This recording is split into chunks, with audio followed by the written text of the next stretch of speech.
you work, what does a well-balanced life look like for you? And I'm talking professionally, personally, spiritually, financially. What does that look like? Oftentimes, like I said, we want to push, we want to hustle. We live in a hustle society, which is sad because God never intended us to hustle. He never intended for us to just survive. He wanted for us to thrive. And that's what's most important. Can I get the next one, please?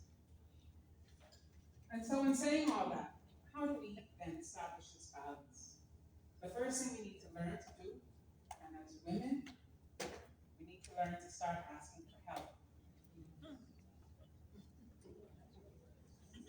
Can I say, I will be very vulnerable. I hate asking for help. It hurts the core soul to have to ask someone for help.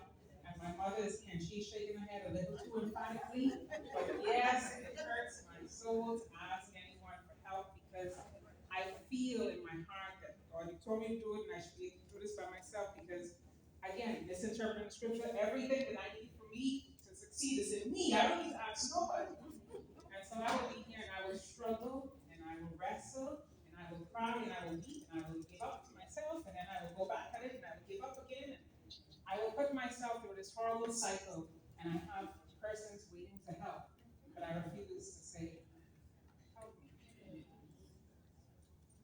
And in that, even the scripture says in this, Galatians 6 and 2, that we should carry one another's burden.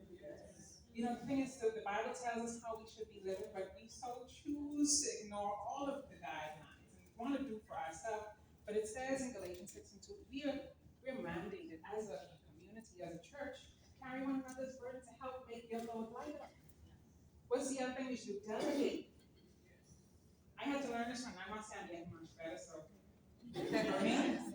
But we have to learn to delegate. You know, the thing is in Exodus 18:13 through 27, Jethro, Moses' father-in-law, was telling him, look, God has given you all of this stuff to do.